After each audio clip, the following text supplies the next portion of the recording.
This week on Live Action News Now, Saturday Night Live mocks a long-standing Arizona pro-life law. Now, reinstating laws from 1864 isn't the worst thing for me because I'm a white landowner. But failed to mention one other major thing that passed in 1864. No big deal. Plus, a pro-abortion group calls laws protecting minor girls a worrying trend. Sounds kind of suspect to me. And finally, a group of Disney Channel stars are pregnant at the same time. Stick around to find out who. Live Action Nation, let's go. Hello and welcome to Live Action News Now. I'm your host, Juan Garcia.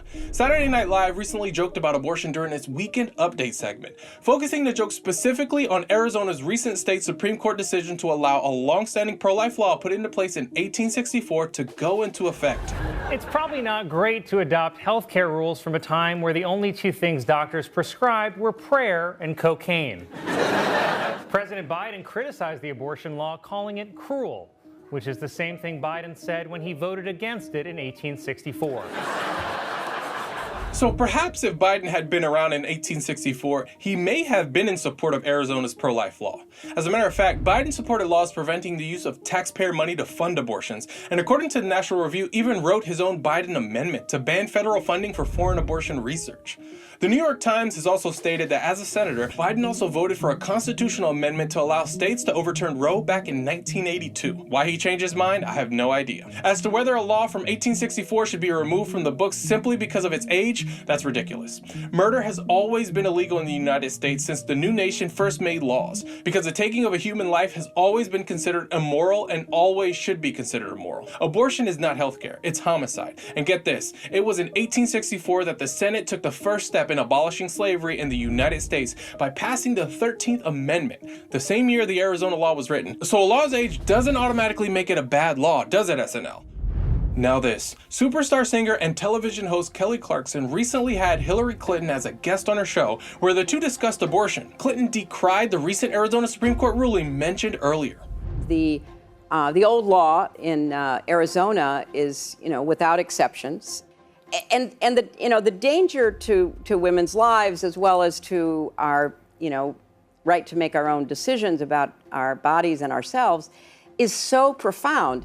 But what Clinton left out is the fact that laws constantly regulate what we can or cannot do with our bodies, especially if it involves harm to others. Ever wear a seatbelt?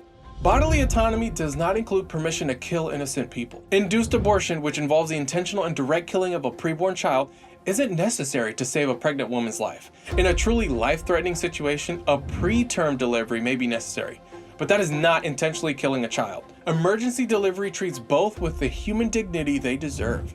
Miscarriage treatments, emergency deliveries, and ectopic pregnancies aren't abortions. They're legal in every state.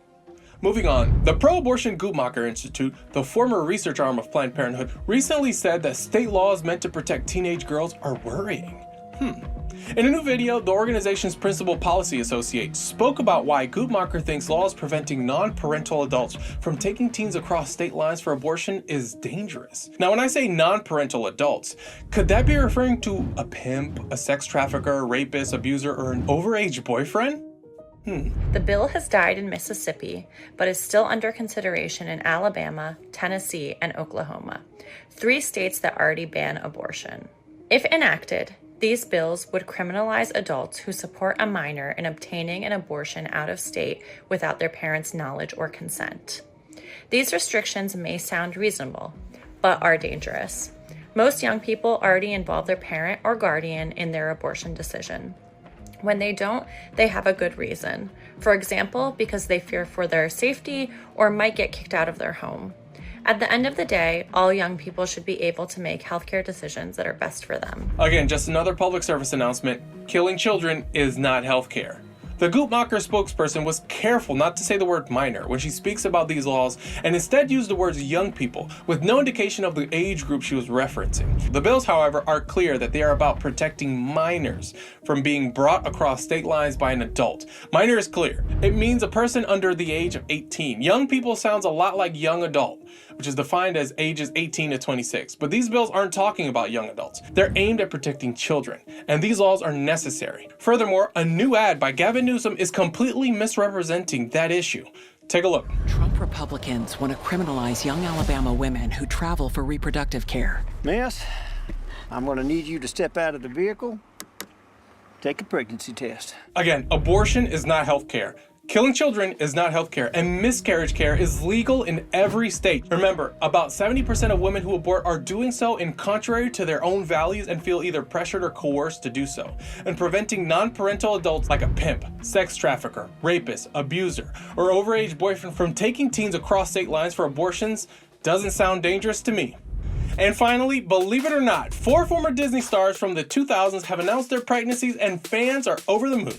Hilary Duff, Ali Michalka, Ashley Tisdale, and Vanessa Hudgens are all expecting babies this year. And we talk about each one of them on our Live Action News website because Disney fans are clearly excited about these babies. And don't all babies deserve to be welcomed like this? I mean, no one has ever said, yay, we're expecting a clump of cells, woohoo! Nah, fam. They say we're expecting a baby, which is amazing. Congrats to you all. That does it for this show. I'm Juan Garcia. Thanks for watching Live Action News Now. Be sure to like and subscribe to this channel and hit the notification button so you don't miss any updates. See you next time.